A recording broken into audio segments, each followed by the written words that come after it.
Hi everyone, I'm a new video maker on YouTube. This is my chinchilla, Darwin, and it's going to be all about him. He is 6 months old and he's a mosaic. He's absolutely beautiful. Say hello, Dada. Hello, hello. Okay, I'm going to give you some tips on owning a chinchilla if you're thinking about getting one like I did. Okay. So the number one problem with chinchillas is their cost. It's not cheap. I'm not trying to put you off at all, but it's not cheap, I'm not gonna lie. See, chinchillas are really active sometimes and really sleepy sometimes, so their cage has to be nice and the room that they're in has to be nice as well.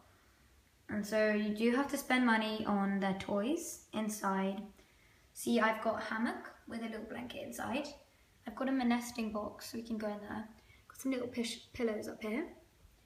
I've got, so obviously the water bottle. I've got him a chew toy here. I've got his, he just likes to go in, it's like a tunnel. His food bowl's here and a little castle at the back.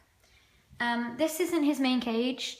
I'm basically staying at my other house right now and we had to like substitute cage. My other cage is much bigger. Okay, anyway. So you have to spend money on the cage, the chinchilla, his food, his hay, his dust bath, his toys, like his blankets, his pillows, his vet bills if he gets hurt, and yeah, that's basically about it. So basically, like, yeah, you get the idea. So the next thing is space. Do you have enough space to put a cage in where it's in open space? And do you have enough space for it to run around in? I mean, look, I've got this whole big room for it to run around in. For him, I'm sorry, darling, excuse me, him to run around in. So he has lots of, there's a chair there, equipment there, he loves to run chairs, speakers. He loves to go on the beanbag onto the windowsill and look out. So he basically just loves this room. It's big and he loves it. I've actually got a smaller room at my other house, which is annoying. This room's really good for him. So the space does need to be big because when they are active, they're really active. They run around, shoot around, literally jump everywhere. So beware, they can jump pretty high. So next thing is the illnesses.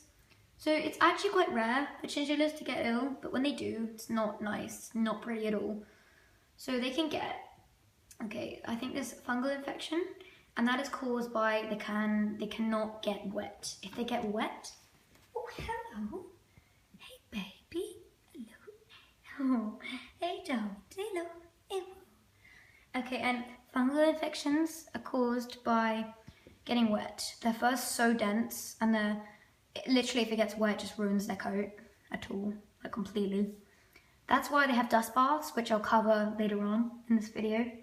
Okay, next is heat stroke. They're really, really common to get heat stroke. Oh, sorry.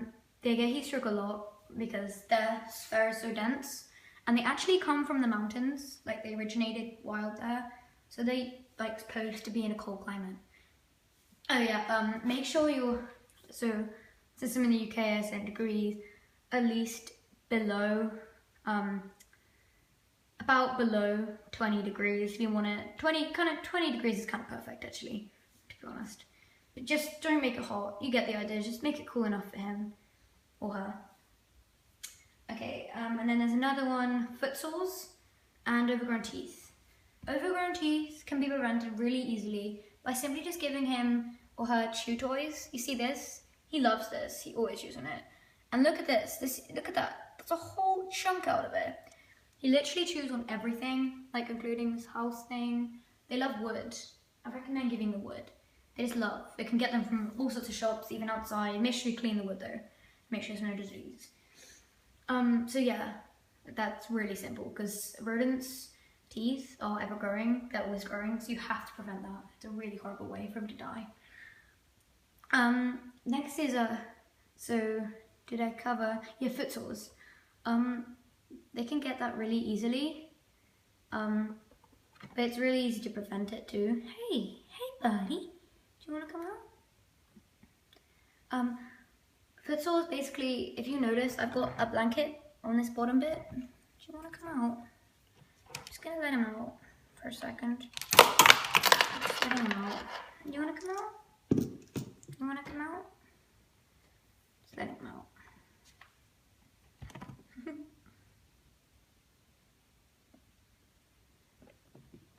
Okay, so he's going for a ride with it. So, foot sores, you can prevent it because in my cage, I don't know if you noticed, I have got a blanket on the bottom because actually the cage came with plastic and that's not good. Plastic isn't good at all. It's bad for them if they swallow it and for them to step on it because it can actually be quite pointy.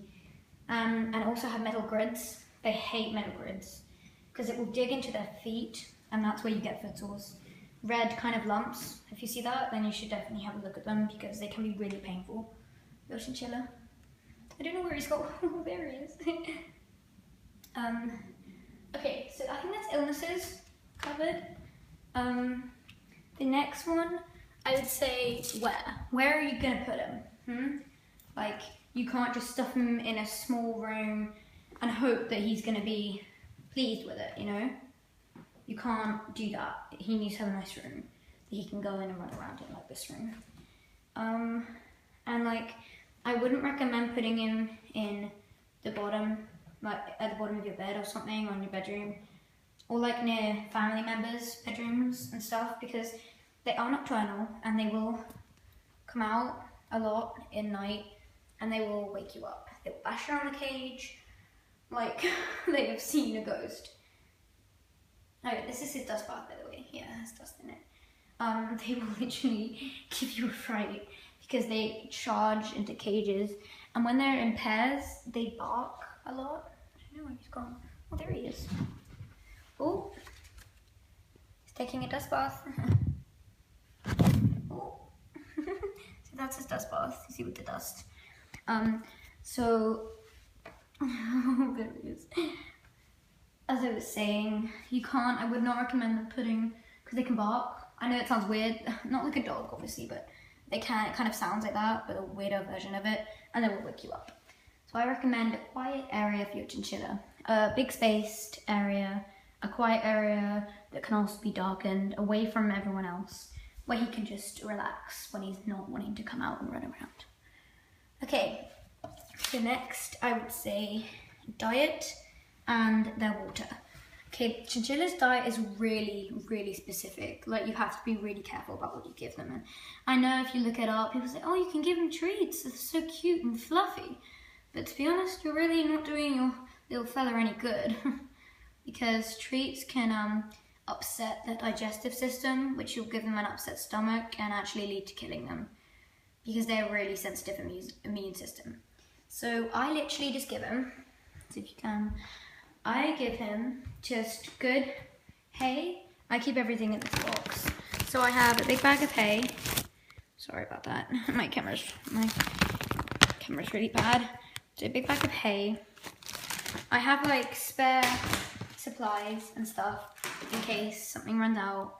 So this is his food. I use Charlie the Chinchilla Tasty Mix, and it's actually quite healthy for him. It's cheap. It's only £3.49. The only treats that I recommend, so I use Charlie Chinchillas.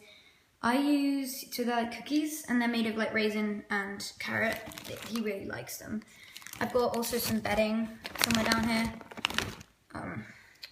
And I also give him pellets. I mix in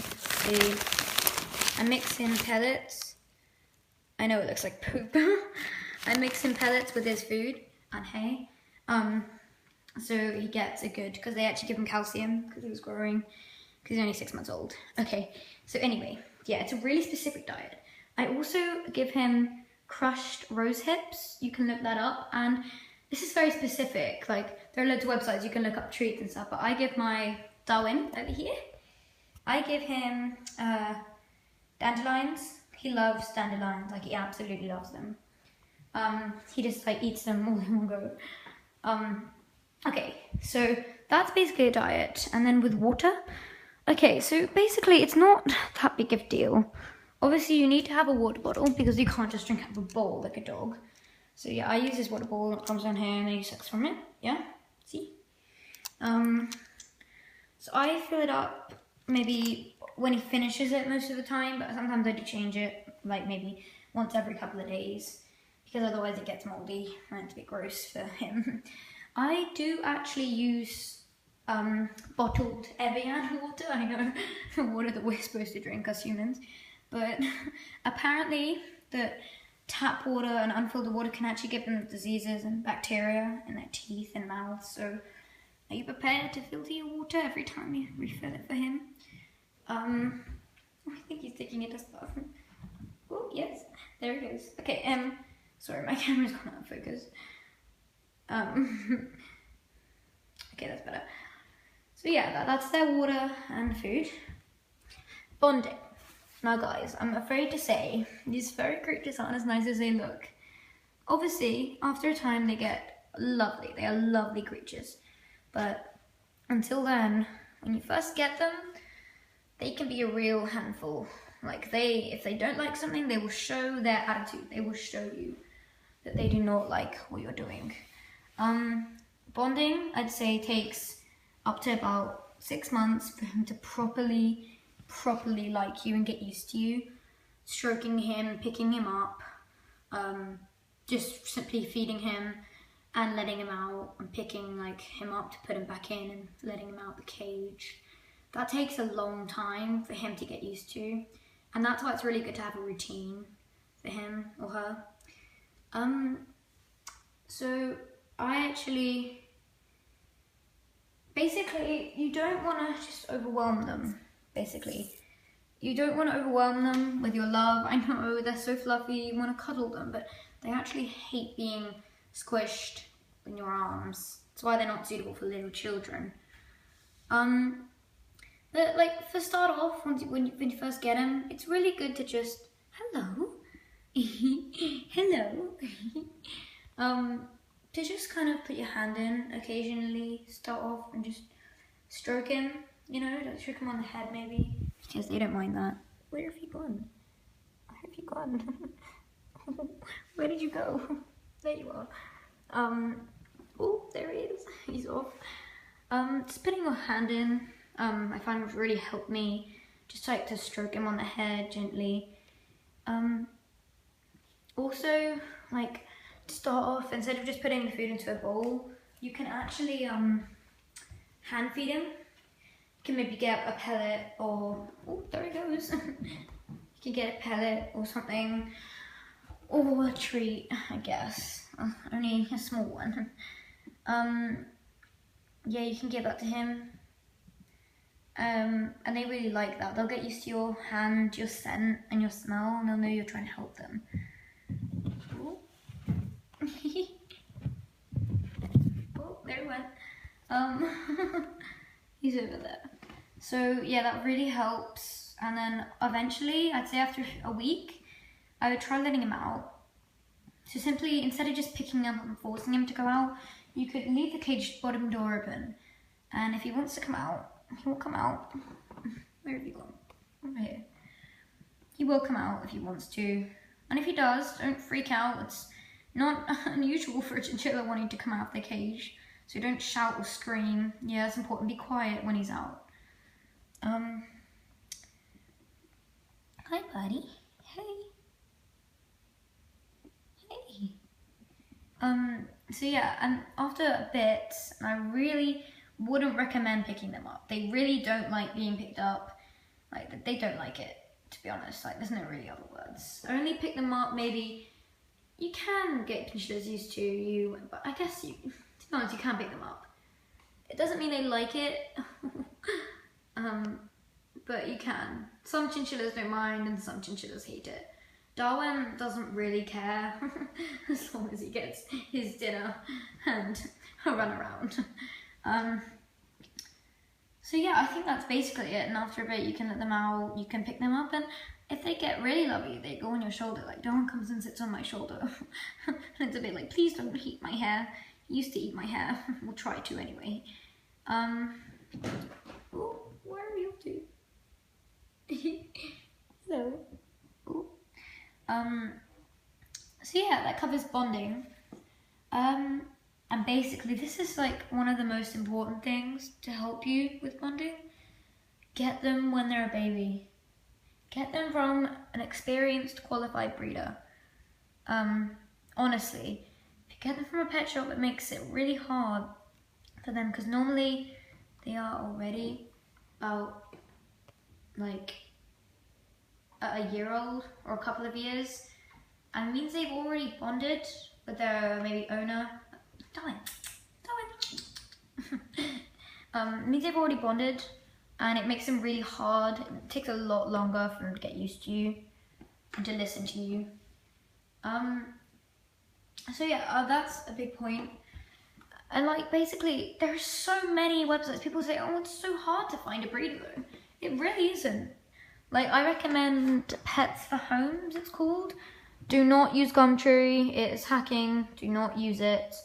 So Pets for Homes, Pre-Loved. I actually got Darwin off Pre-Loved. Yeah, you got him off that. Anyway, yeah. Please, I got Darwin when he was 12 weeks old because they have to be 12 weeks. That's like 3 months, I think. Yeah, to leave their mum. They have to be that age, I think.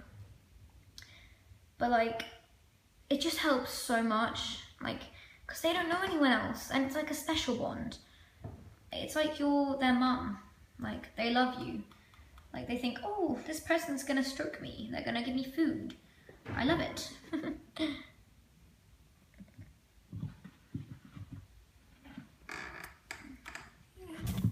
Oh, shut up. What are you doing?